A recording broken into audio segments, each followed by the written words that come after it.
सुबह तक माहौल गर्म था, शाम तक शांति स्थापित हो गई। महाराष्ट्र में मराठा आरक्षण आंदोलन वापस ले लिया गया है, लेकिन सवाल बचे हुए हैं। क्या ये सब स्वतः स्फूर्त था या कुछ तो है जिसकी पर्दादारी है? क्या ये सब एकनाथ शिंदे ने किया ताकि फडणवीस की दिक्कतें बढ़ाई जा सकें, या इसके निशाने पर खुद शिंदे थे और ये कवायद ठाकरे बंधुओं की साझी रणनीति थी? क्या शरद पवार की भी किसी तरह की भूमिका थी?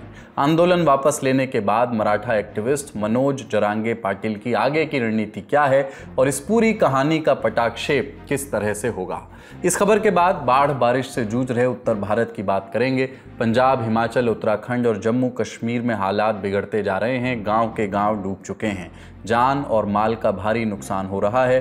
हालात दिल्ली एनसीआर में भी ठीक नहीं है। यमुना का पानी खतरे के निशान से ऊपर बहते हुए लोगों के घरों में घुस चुका है। गुरुग्राम के जाम की तस्वीरें भी सोशल मीडिया पर तैर रही हैं, पर क्या जुएं रेंग रही हैं उनके कान पर जिनसे जिम्मेदारी की अपेक्षा है? प्रधानमंत्री मोदी ने उनको मिली गालियों पर पहली बार प्रतिक्रिया दी और क्या ये तय कर दिया कि बिहार चुनाव से पहले एनडीए का अस्त्र यही होगा? दिल्ली दंगों के आरोपी उमर खालिद और शर्जिल इमाम की जमानत याचिका खारिज होने पर भी बात करेंगे। नमस्कार, कुलदीप मिश्र के साथ हैं आप और ये है the Lallan top show. Brought to you by Mrs. Bectors and Bahar Ilaichi. Mrs. Bectors Cremica Non-Stop Biscuits. Crunchy Jeera Bite, Non-Stop Delight. Maratha आंदोलन का जिन्न बोतल से बाहर निकला और फिर बोतल में दोबारा घुस गया। केंद्र में है एक्टिविस्ट मनोज जरांगे पाटिल। महाराष्ट्र विधानसभा चुनावों से पहले भी आपने इनका नाम अखबारों में पढ़ा होगा, पर शक्तियां और भी हैं केंद्र में जो पर्दे के पीछे से काम करती हुई बताई जा रही हैं। आगे बात करेंगे, पर पहले मौसम की मार पर बात करते हैं। ये दो तस्वीरें देखिए।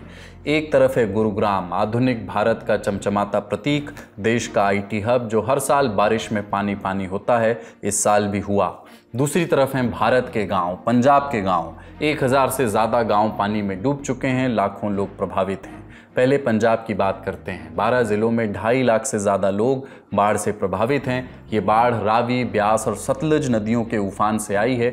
गुरदासपुर सबसे ज़्यादा प्रभावित ज़िला है। इस तबाही की शुरुआत 15 अगस्त के करीब ही हो गई थी। मानसून के 9वें-10वें दिन बारिश इतनी तेज हुई कि नदियाँ उफान पर आ गईं। करीब 2 लाख क्यूसेक पानी नदियों में अतिरिक्त आ गया।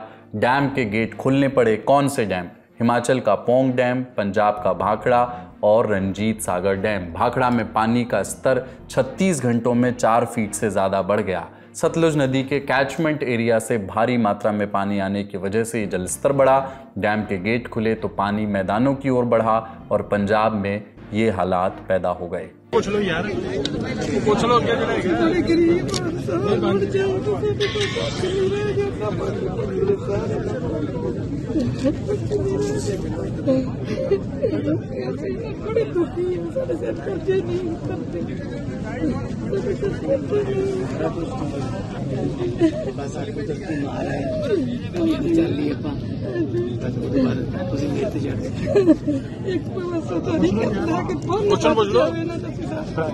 अब वहां पुलिस, सेना और एनडीआरएफ ने मोर्चा संभाला हुआ है। रेस्क्यू ऑपरेशन चल रहा है। लोगों को बाढ़ग्रस्त क्षेत्रों से निकाला जा रहा है।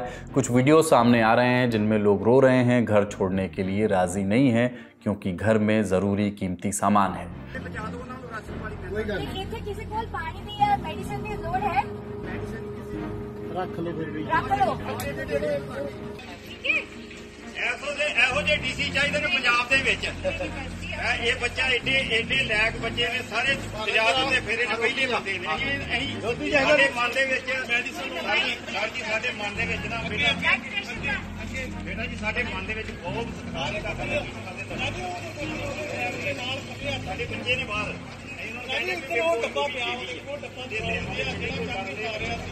इस बाढ़ के दीर्घकालिक परिणाम भी देखने को मिल सकते हैं। वजह है खेती का प्रभावित होना। धान की खेती के मौसम में 2,32,000 एकड़ जमीन डूब जाने से किसानों को भारी नुकसान हुआ है। हालात हिमाचल प्रदेश और उत्तराखंड में भी बहुत खराब हैं। हिमाचल को सोमवार को ही मुख्यमंत्री ने आपदाग्रस्त प्रदेश घोषित कर दिया था। दोनों ही प्रदेशों में भारी बारिश और भूस्खलन जारी है। उत्तराखंड में बद्रीनाथ हाईवे पर लैंडस्लाइड हुआ और हिमाचल के किन्नौर में। हमने उस मामले में दिशा निर्देश डिप्टी कमिश्नर को दे दिए गए, डिजास्टर एक्ट लगा दिया गया। जो भी जरूरत होगी उस जरूरत के हिसाब से उनको सब सुविधाएं उपलब्ध करवा दी जाएगी। आने जाने में भी लोगों को परेशानी हो रही है, तो ऐसे समय में मैं स्वयं वहां जाकर लोगों से मिला हूं और जो जरूरी सामान है या वहां जो लोगों की मांग है उस पर हम काम करेंगे। दिल्ली एनसीआर में भी हालात खराब हैं। राजधानी में अलर्ट जारी किया गया है क्योंकि यमुना नदी का जलस्तर मंगलवार 2 सितंबर की सुबह 205.75 मीटर तक पहुंच गया, जो कि खतरे के निशान से ऊपर है। खतरे का निशान 205.33 मीटर पर है। ऐतिहासिक लोहा पुल को बंद कर दिया गया है। प्रशासन ने यमुना किनारे रहने वाले लोगों से सुरक्षित जगहों पर जाने की अपील की है। गुरुग्राम में भी मंगलवार को स्कूल और ज्यादातर दफ्तर बंद रहे, लेकिन चर्चा रही सोमवार रात जयपुर एक्सप्रेसवे पर लगे लंबे ट्रैफिक जाम की। NH48 पर 7 से 8 किलोमीटर लंबा जाम लगा रहा 3 घंटे तक। पानी की निकासी दिल्ली और गुरुग्राम की बड़ी समस्या है, लेकिन ये मसला कभी भी शासन प्रशासन की प्राथमिकता में नहीं दिखता। इस खबर में इतना ही। अगली बड़ी खबर की ओर बढ़ते हैं। बहार बा हर तरफ बहार बा हर तरफ बहार बा। अब मुंबई का रुख करते हैं। 29 अगस्त के दिन मनोज जरांगे पाटिल मुंबई के ऐतिहासिक आज़ाद मैदान में आमरण अनशन पर बैठे। 1 अगस्त को पानी पीना भी बंद कर दिया। प्रदर्शनकारियों ने सड़कें भी जाम कर दी। 2 अगस्त को बॉम्बे हाईकोर्ट ने कहा कि सड़कों को खाली करिए, लोगों को दिक्कत हो रही है। आज़ाद मैदान में बैठना है तो वहीं बैठिए, नहीं माने तो कोर्ट की अवमानना लगेगी और एक्शन भी होगा। कोर्ट के आदेश के बाद मुंबई पुलिस के आला अधिकारी आज़ाद मैदान पहुंचे। बातचीत हुई, लेकिन जरांगे पाटिल नहीं माने। बोले कि हम तब तक नहीं हटेंगे जब तक मांगें पूरी नहीं होती। और ये मांगे हैं क्या? मराठों को ओबीसी कोटा से 10% आरक्षण दिया जाए, हैदराबाद और सतारा गैजेट के हिसाब से मराठों को कुनबी स्टेटस मिले, मराठा प्रदर्शनकारियों पर दर्ज मुकदमे वापस लिए जाएं। कोर्ट के आदेश के बीच जानकारी आई कि महाराष्ट्र सरकार के कुछ मंत्री जरांगे पाटिल से मिलने वाले हैं। फिर पता चला कि जरांगे मुंबई की सड़कें खाली करने के लिए राजी हो गए हैं, भूख हड़ताल भी वापस ले ली है। इन ऐलानों के साथ जरांगे ने 5 दिन के अनशन को अपनी और आंदोलनकारियों की जीत बताया गया कि सरकार जरांगे की मांगों पर राजी हो गई है। लेकिन आज़ाद मैदान तभी खाली होगा जब घंटे भर के भीतर लिखित आदेश आ जाएगा। ताज़ा जानकारी के साथ साथी पत्रकार। इस वक्त आज़ाद मैदान में ही हूँ और आपको बता दूं कि आज़ाद मैदान में जो 5 दिनों से मराठा आरक्षण को लेकर अनशन चल रहा था, उसे कॉल ऑफ कर लिया गया है। वो अनशन खत्म हो गया है। मनोज जरांगे पाटिल जो इस अनशन को लीड कर रहे थे, उन्हें जे अस्पताल ले जाया गया है। इन सब डेवलपमेंट से पहले जब जरांगे आज़ाद मैदान में अनशन पर बैठे थे, तब उनके साथ करीब 50,000 समर्थक भी मुंबई में दाखिल हुए थे। गणेश उत्सव के चलते शहर में पहले से ही मैनेजमेंट की परेशानी थी। इतने सारे लोगों की वजह से लोड और बढ़ गया था। इस पर ये समर्थक भी अपनी धुन में मगन थे। CSMT, Churchgate, Marine Drive, हर जगह ट्रैफिक जाम लग रहा था। प्रदर्शनकारी सड़कों पर खो-खो और कबड्डी खेलते हुए दिख रहे थे। इस अव्यवस्था का हवाला देते हुए कुछ याचिकाएं बॉम्बे हाईकोर्ट में लगाई गईं। कोर्ट के जज और वकील भी इससे परेशान हुए। उन्हें पैदल ही अदालत पहुंचना पड़ा। इसके बाद 2 सितंबर का आदेश आया, जिसके बारे में हमने आपको ऊपर बताया था। लेकिन सवाल यह है कि नौबत यहां तक आई कैसे? किन अदृश्य लगने वाली शक्तियों ने काम किया? ये समझने के लिए देखते हैं मराठा आरक्षण आंदोलन की एक ब्रीफ टाइमलाइन, फिर आगे की बातें। 1997 में मराठा आरक्षण के लिए पहला बड़ा आंदोलन मराठा महासंघ और मराठा सेवा संघ ने शुरू किया। कहा गया कि मराठा कथित उच्च जातियों से नहीं बल्कि कुनबी समुदाय से आते हैं, जिन्हें खेती किसानी वाला समुदाय माना जाता है। 2008 से 2014 के बीच पूर्व मुख्यमंत्री शरद पवार और विलासराव देशमुख ने मराठा आरक्षण की मांग का समर्थन कर दिया। जून 2014 में पृथ्वीराज चौहान की सरकार ने एक प्रस्ताव स्वीकार किया, जिसके तहत सरकारी नौकरियों और शैक्षिक संस्थानों में मराठों को 16% आरक्षण दिया गया। नवंबर 2014 में बॉम्बे हाईकोर्ट ने इस आरक्षण पर रोक लगा दी। जून 2017 में महाराष्ट्र सरकार ने मराठों के सोशल, एजुकेशनल और फाइनेंशियल स्टेटस की स्टडी के लिए एक स्टेट बैकवर्ड क्लास कमीशन का गठन किया।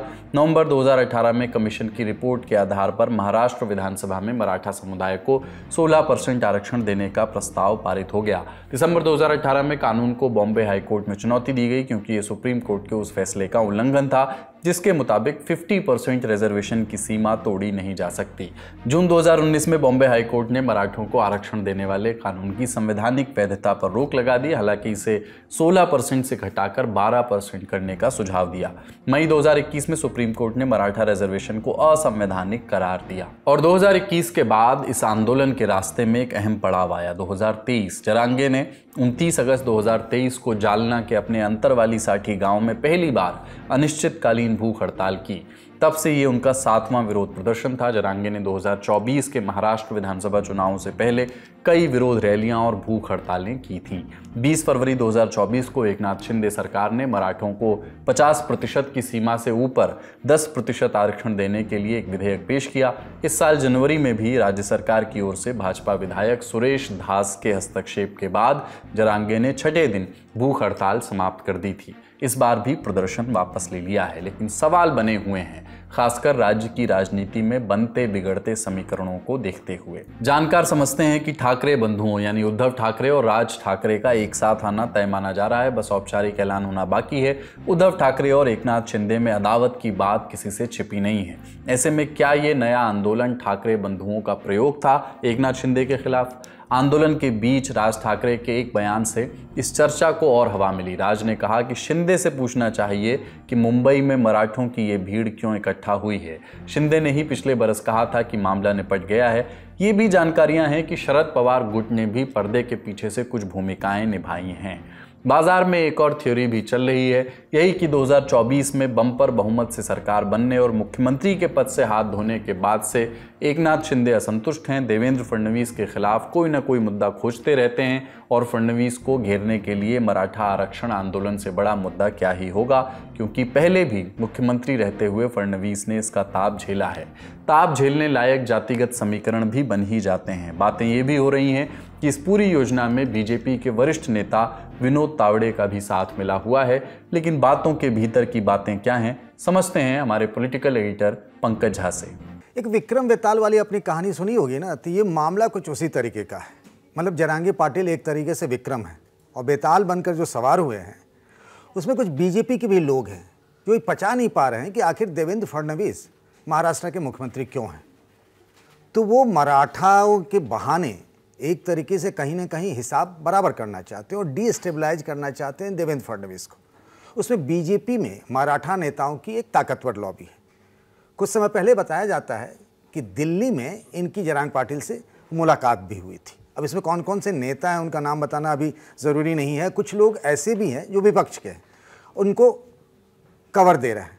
उसमें मराठा के जो सबसे बड़े नेता कहे जाते हैं शरद पवार, उनका नाम भी लिया जा रहा है। और जो देवेंद्र फडणवीस के साथ सरकार में शामिल हैं, ख़ासतौर से जो एकनाथ शिंदे के लिए कहा जा रहा है, उनके बारे में भी चर्चा है। और चूंकि उनके जरांग पाटिल से अच्छे रिश्ते रहे हैं, जब इससे पिछली बार जब वो बैठे थे तब भी उन्होंने इस तरीके की उनको सपोर्ट किया था, तो अब उन रिश्तों की दुहाई देते हुए एक तरीके से देवेंद्र फडणवीस को घेरने की कोशिश की जा रही है। इतिहास पलटकर देखें तो मराठा महाराष्ट्र में ताकतवर समुदाय रहा है। आज़ादी के बाद महाराष्ट्र में पहले मास लीडर वसंत दादा पाटिल और आज के ज़माने में महाराष्ट्र में रसूख और खासकर धनबल के मामले में सबसे मजबूत नेता शरद पवार, दोनों मराठा हैं। हालांकि सभी मराठा समृद्ध नहीं होते।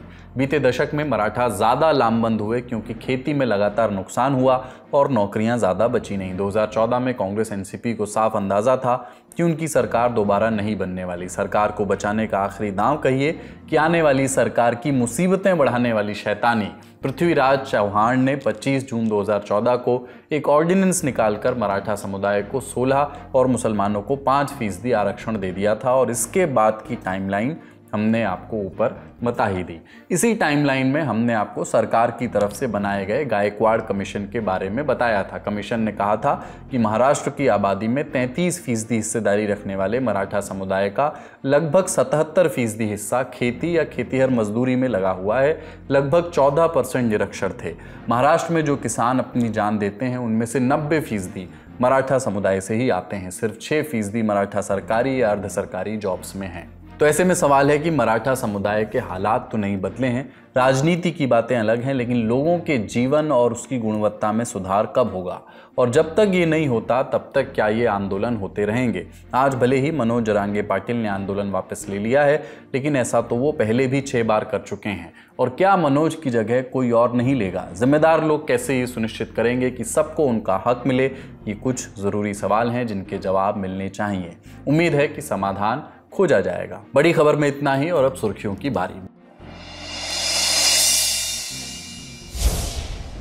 2 सितंबर को दिल्ली हाईकोर्ट ने 2020 दिल्ली दंगों के आरोपी उमर खालिद और शर्जील इमाम समेत 9 एक्टिविस्ट की बेल याचिकाएं खारिज कर दी। जस्टिस नवीन चावला और जस्टिस शैलेंद्र कौर ने फैसला दिया है। फैसले के आखिर में बेंच ने कहा सभी अपीलें खारिज की जाती हैं। इन लोगों पर दिल्ली दंगों की साजिश रचने के इल्जाम है। यूएपीए के तहत केस दर्ज किया गया और आरोपियों को जेल हो गई। बेल मांगी गई। उसके बाद बेल के खिलाफ सरकार की ओर से सॉलिसिटर जनरल तुषार मेहता पेश हुए। उन्होंने विरोध में कहा कि अमेरिकी राष्ट्रपति डोनाल्ड ट्रंप के दौरे के बीच ये भारत को दुनिया में बदनाम करने की सोची समझी साजिश थी।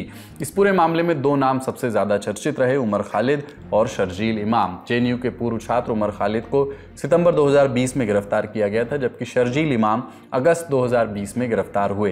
दिल्ली दंगों में 53 लोगों की मौत हुई थी और 700 से ज्यादा लोग जख्मी हुए। इस केस में बेल के लिए खालिद की दलील थी कि सिर्फ व्हाट्सएप ग्रुप्स में होने से कोई अपराध साबित नहीं हो जाता। वहीं शर्जील ने अपने पक्ष में कहा कि उनका बाकी आरोपियों से कोई रिश्ता नहीं है। इमाम ने कहा कि उनके भाषणों में हिंसा भड़काने जैसी कोई बात नहीं थी। हालांकि सिर्फ यही 2 आरोपी नहीं हैं जिनकी बेल खारिज हुई। शर्जील इमाम और उमर खालिद के साथ साथ गुलफिशा फातिमा, खालिद सैफी, मीरान हैदर, शिफाउर रहमान, मोहम्मद सलीम खान, अतर खान और शादाब अहमद भी इसमें शामिल हैं। दिल्ली दंगों के 5 साल बाद तक ट्रायल कोर्ट में अब तक आरोपियों पर चार्जेस फ्रेम नहीं किए गए हैं। आरोपियों की दलील है कि ट्रायल में देरी की वजह से वो काफ़ी समय पहले ही जेल में बिता चुके हैं और इसी आधार पर उन्होंने जमानत अर्जी दी थी। कोर्ट से उन्हें निराशा हाथ लगी। इसके बाद शर्जील इमाम के वकील अहमद इब्राहिम ने कहा कि वो सुप्रीम कोर्ट में अपील करेंगे। आम आदमी पार्टी के पूर्व पार्षद और बाद में AIMIM से विधानसभा चुनाव लड़ चुके ताहिर हुसैन भी इस मामले में नामजद हैं। ताहिर हुसैन और सलीम मलिक अब भी जेल में हैं। अगली सुर्खी, प्रधानमंत्री नरेंद्र मोदी ने विपक्ष की एक रैली के मंच से स्वयं को अपशब्द कहे जाने पर पहली बार प्रतिक्रिया दी है। उन्होंने कहा, मेरी उस मां को जिसका राजनीति से कोई लेना देना नहीं, जिसका शरीर भी अब नहीं है, मेरी उस मां को आरजेडी कांग्रेस के मंच से भद्दी भद्दी गालियां दी गई। माताएं बहनें, मैं देख रहा हूं आपके चेहरे, आपको भी कितना दर्द हुआ होगा। मैं देख रहा हूं कुछ माताओं के आंख में आंसू मुझे नजर आ रहे हैं। ये बहुत ही दुख देने वाला है, कष्ट देने वाला है, पीड़ा देने वाला है। क्या गुना उस मां का, क्या गुना जैसे भद्दी गालियां सुना दी जाए। आपको याद होगा कि 27 अगस्त को विपक्ष की वोट अधिकार यात्रा दरभंगा जिले में पहुंची थी। इसी दौरान मंच पर मोहम्मद रिजवी नाम के एक व्यक्ति ने माइक से प्रधानमंत्री के लिए अपशब्द कहे थे। प्रधानमंत्री ने कहा कि विपक्ष को इस पर माफी मांगनी चाहिए। आरजेडी और कांग्रेस को 7 बहिनी से माफी मांगनी चाहिए, छठी मैया से माफी मांगनी चाहिए। इसी मामले पर अब एनडीए ने भी बंद बुलाया है। तारीख तय हुई है 4 सितंबर। इसके तहत सुबह 7 बजे से लेकर 12 बजे तक बिहार बंद रहेगा। एनडीए के सभी घटक दल इसमें शामिल रहने वाले हैं। वहीं बीजेपी की तरफ से महिला मोर्चा को बंद की कमान सौंपी गई है। प्रधानमंत्री ने आज वर्चुअली बिहार राज्य जीविका निधि साख सहकारी संघ लिमिटेड की शुरुआत की। उन्होंने संस्था के खाते में 105 करोड़ रुपए भी ट्रांसफर किए। सरकार का दावा है कि ये पहल ग्रामीण महिलाओं को सस्ती ब्याज दरों पर कर्ज मुहैया कराएगी ताकि वे आत्मनिर्भर बन सकें। उधर विपक्ष के वोट चोरी के आरोपों पर बीजेपी के social media head Amit Malviya ने कांग्रेस प्रवक्ता पवन खेड़ा पर आरोप लगाए। अमित ने एक्स पर लिखा कि पवन खेड़ा का नाम 2 विधानसभा सीटों जंगपुरा और नई दिल्ली में बतौर वोटर दर्ज है। इस पर पवन खेड़ा का भी जवाब आया। उनका दावा है कि उन्होंने साल 2016 में ही चुनाव आयोग को फॉर्म 7 की एप्लीकेशन दी थी कि उनका नाम नई दिल्ली लोकसभा सीट से हटा दिया जाए। लेकिन तब से 4 चुनाव बीत चुके हैं, आयोग ने उनका नाम नहीं हटाया है। शो समाप्ति से पहले एक जरूरी सूचना, आज से आ रहा है लल्लन टॉप का एक नया डेली शो सत्ता की कहानी राजधानी, हमारे पॉलिटिकल एडिटर पंकज झा के साथ। तो अंदरूनी किस्से राजनीति के उसमें सुनिए। लल्लन टॉप शो में इतना ही, देखते रहिए लल्लन टॉप।